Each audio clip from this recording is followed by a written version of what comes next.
pretty fine as you head towards the airport, etc., etc. Okay, let me take you through what we have on the front page of local dailies, starting with the People Daily. This is what we have on the front page of the People Daily. Yes, there we have it. We have got Raila Odinga there and Gideon Mung'aro. Raila turns his guns on courts. Raila turns his guns on courts. This is what we have.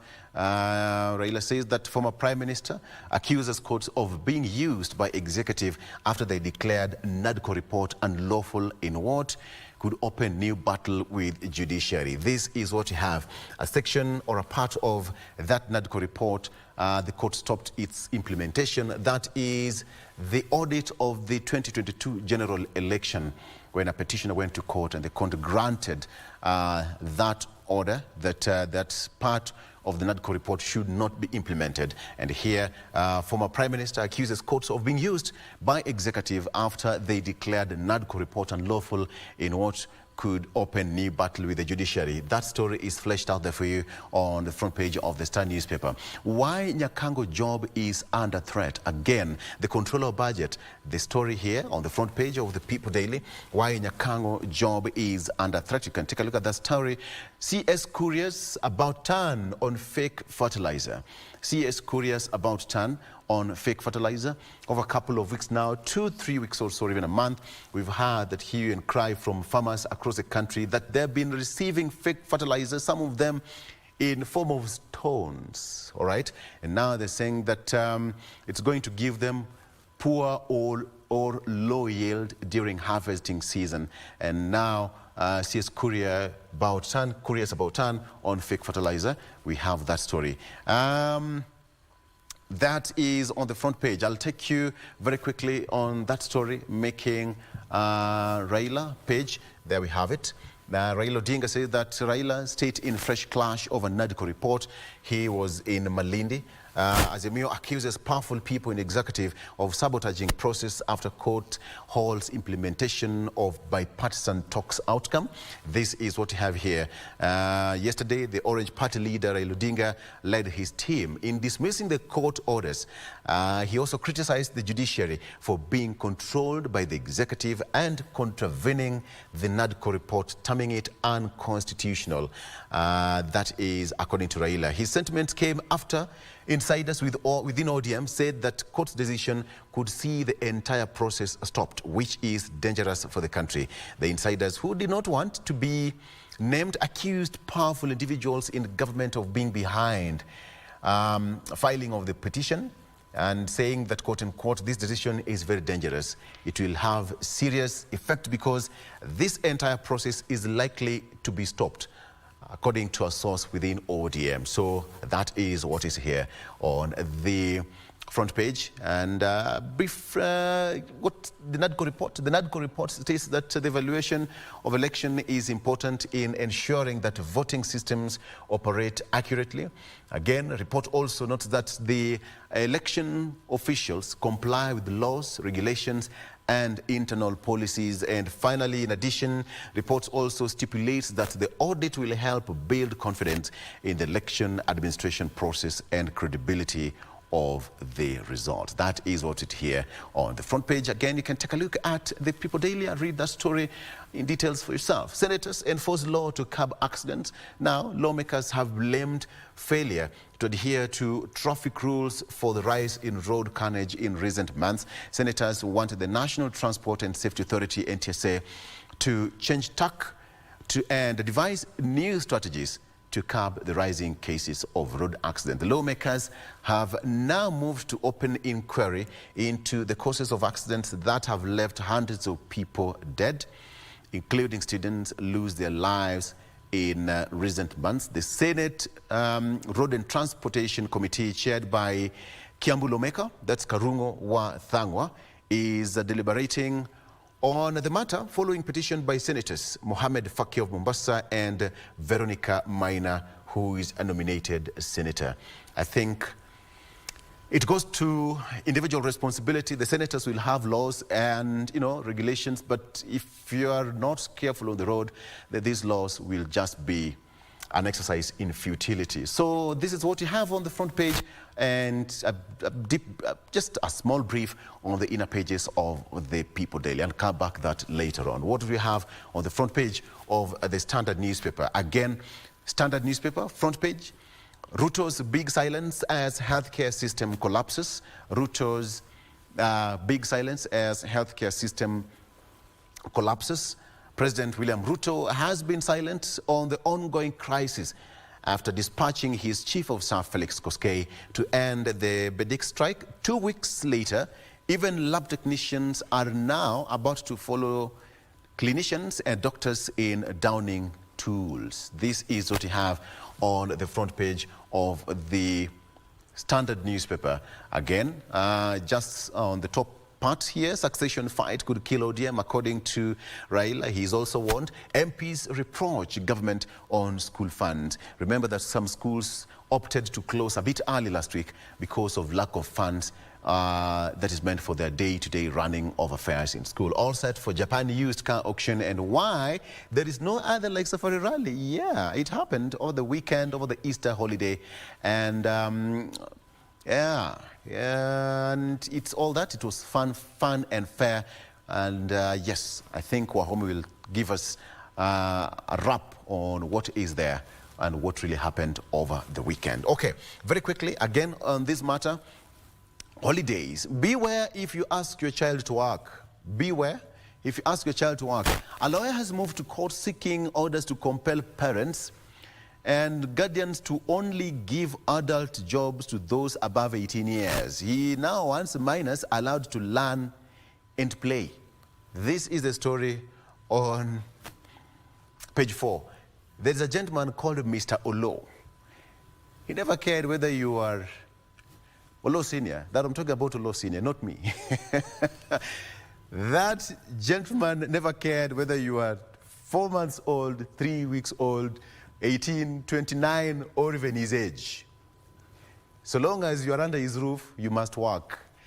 I have no idea, really. I'm so sure Mr. Lowe would not be happy to hear such kind of a law. He will not be impressed. And I'm so sure, and I pray that he doesn't read this newspaper, because he will be up in arms. That is not the way you want things to be. Holiday was meant for work, going to the shamba, slashing and taking care of goats and taking care of everything around. And let me just remind you, we have got deputy disciplinarians in the families, our mothers. Those people are no nonsense, even at old age right now. They call you and you freak out, all right?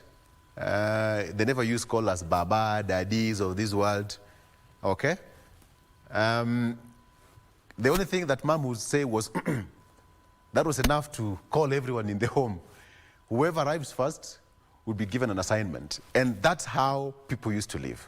Truth be told, your mother would beat you with anything on site was a weapon. Anything on site was a weapon. And you'd wake up at 6 a.m., go to the shamba. For us, some of us would even milk cows, sweep the entire compound, pick those leaves, literally. Then you wonder, where's the difference between school and home? Alafu naambiwa, we must work. Hakuna kukula na kukaa na kulala. I'm so sure Mr. Lowe is not going to read this story here. Let's take a break. We'll be right back with more. Stay with us.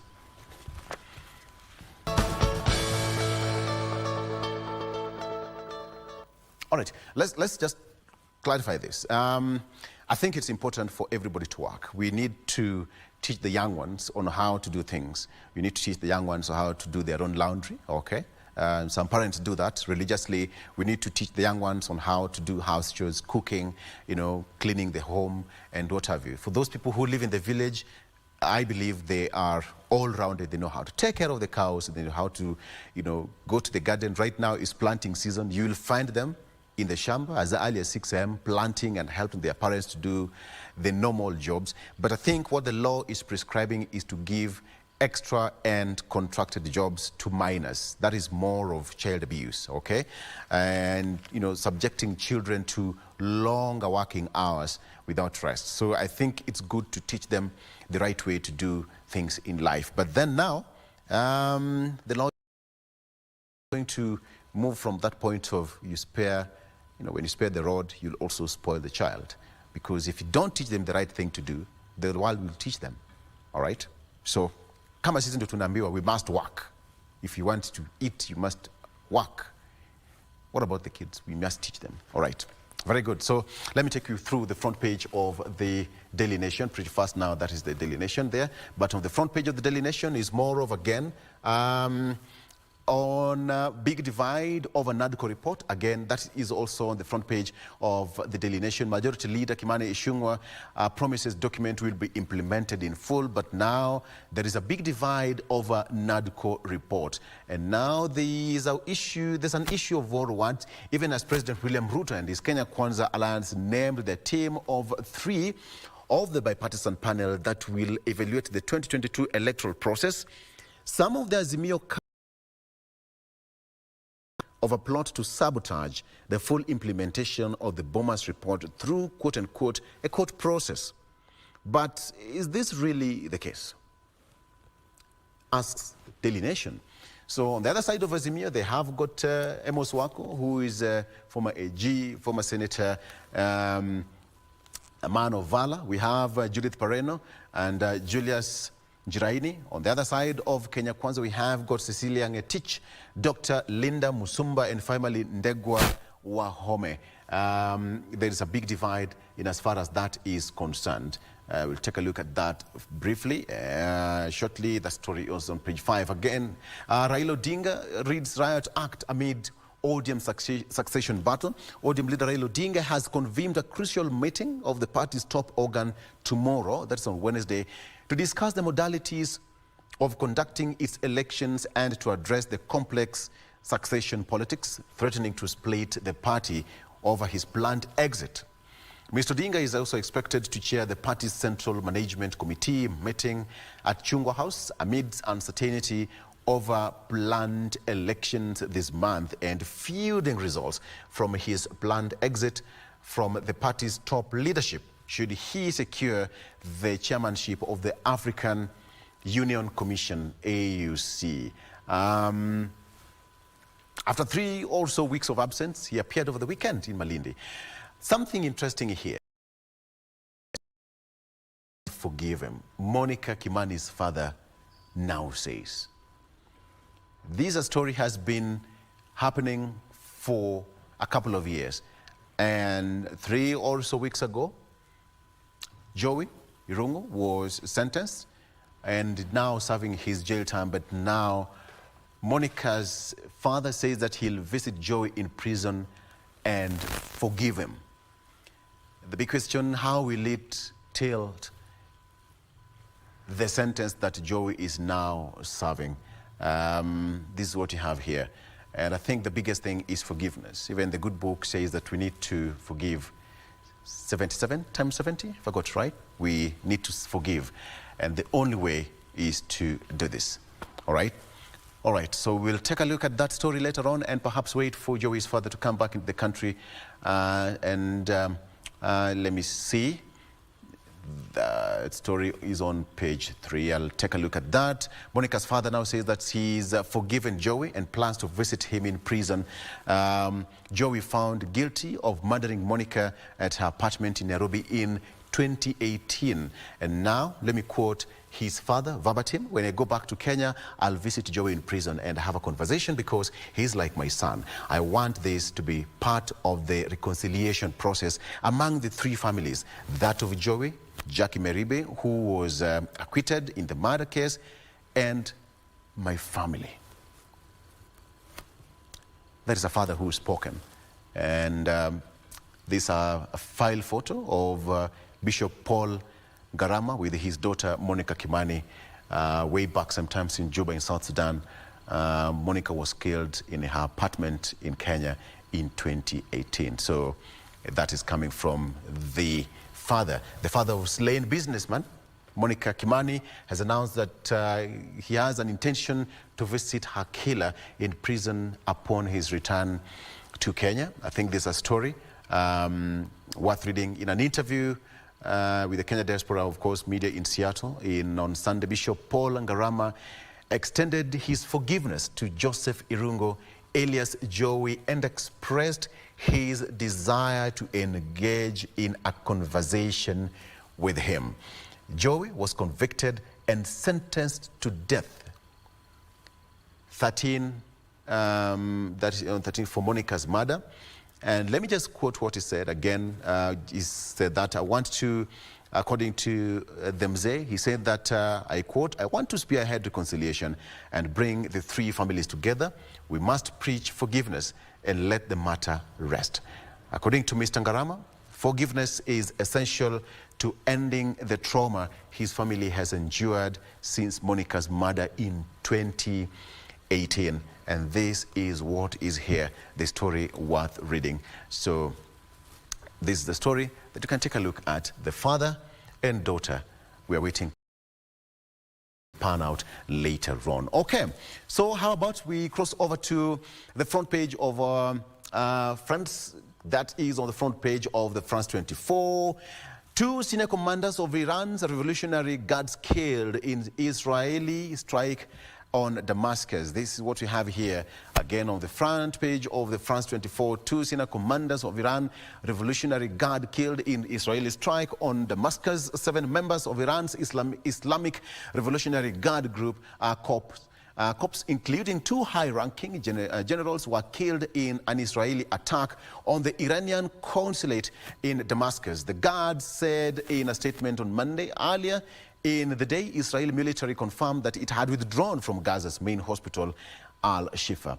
The health ministry in the Hamas-run territory said that the complex had been left in ruins and was completely out of service. That is what we have here. Let's come back home, Africa. What do you have on front page? Coming back home in Africa, over 80 parties demand election. Again, what is exactly what's happening? Parties and NGOs demand Mali election. Very good, let's go there. And it's about, in tonight's edition, there's dozens of political, civilian and rights groups call on Mali's ruling military junta to arrange democratic elections as soon as possible. Although Tunisians are one of the biggest groups of migrants risking the dangerous sea journey to Italy to try and escape the country's economic troubles, those who try to relocate to Europe can face potentially devastating risks. And we head to Kenya, where young people in some poorer areas are turning to fencing. Again, that is on the front page of the France 24. What about the BBC? Again, on front page of the BBC, there what we have. Foreign aid workers killed in Gaza airstrike. Again, mostly something that has also been captured on France 24. Take a look at that. Israeli, Gaza. This is food charity says that aid workers killed in strike. Aid workers, including an Australian and 2 people said to be British and Polish, have been killed in Gaza in what their charity founders said was an Israeli attack. So Gaza's Hamas-run media office also blamed Israeli. The alleged strike could also not be verified independently. That is on the front page of the BBC. Again, just coming back home. The gentleman here is see on what we have on news. Again, that's what we have. And again, food charity, again, mostly also covered on that. But there is one gentleman also here, that's his story. Trump posts $175 million bond in New York fraud case. That story was updated 2 hours ago. Trump posts $175 million bond in New York fraud case. Former US President Donald Trump has posted $175 million, that is equivalent to 140 million pounds bond in his New York civil fraud case, staving off asset seizures by the state. He was found in February to have fraudulently inflated property values. The Republican denies wrongdoing. The Republican, rather, denies wrongdoing and says that that the case is a political witch hunt by the Democratic prosecutor. The word political witch hunt has been used in Kenya several times, so it cuts across. So political witch hunt. That is what we have on the front page of the BBC. All right, again, you can take a look at everything that we have on that is X account, KBC. Yes, everything live, real time. You can also take a look at what's happening right now, real time. The gentleman, Tom himself. All right, Tom Boyer. There again, that's last night. So we have everything there for you to take a look as far as that is concerned. All right, that is on Prime Edition. Okay, you can also take a look at what we have on our KBC mobile app. Grab that, go to your mobile phone on Google Play or Play Store and take a look at what you have in real time. For example, we have a story here, expect heavy rains and flooding this week according to the weatherman. It's going to be not so good in better parts, so several parts of the country expect heavy rains and flooding this week. The weatherman has warned, the Kenya Meteorological Department has warned of heavy rainfall across the country for the next 1 week. Stay warm. The latest advisory, valid from April 2nd today to April 8th, comes days after heavy downpours last week, accompanied by strong winds, left a trail of destruction in Nairobi, where scores have been reported dead so far. Many roads across the city were flooded, including parts of Nairobi Expressway. We also saw that on social media, and that is why part of this road has been closed. All right, part of Uhuru Highway has been closed because of that repair work happening here. Where we have it, yes, part of road closed out of this place. Now you know, part of Uhuru Highway has been closed. And by there to Kohapa, you see, this is where we have KBC Garage and Radio Taifa. So I'm here. I'm here. I'm here around this place. Okay, so that's what's happening. You can take a look at that story in full details on what is really happening in as far as that is concerned. Again, moving very fast, KMPD priorities issues raised by healthcare workers. Just updated a few minutes ago. That is real time by Leonard Munene. Munene, good morning. Again, that story there. Prioritize issues raised by healthcare workers. The story is there for you to take a quick read. That is, Kenya Medical Practitioners and Dentists Union has condemned the recent threats and intimidation into abandoning their legitimate struggles for better pay and conducive working environment. Addressing journalists after meeting doctors in Kirinyaga, SecGen, that is KMPDU, SecGen Daktari Davji Atela said that it is deeply disappointing that instead of providing solutions to the issues raised in the strike notice, the employers have resulted in threats and intimidation. That is just but a quick one. Please download and take a look at that story in depth for you. That is as far as that is concerned. I've taken a look at the traffic, given you a quick rundown on the People Daily, what you have on the People Daily. I've also taken a look at what you have on the front page of the Standard newspaper, as well as the Daily Nation, and what you have in the stories that you need to take a look. Again, on the France 24, on the front page, coming back home, the stories making headlines. Israeli strike kills 4 foreign aid workers and Palestinian driver. Again, on the front page of the BBC, I've also given you a quick look at what is that. All right. My name is Victor Lo. Let's take a break. And before that, it's time to just get to take a look at what we have across there. So let me take a break. We'll be right back shortly with this.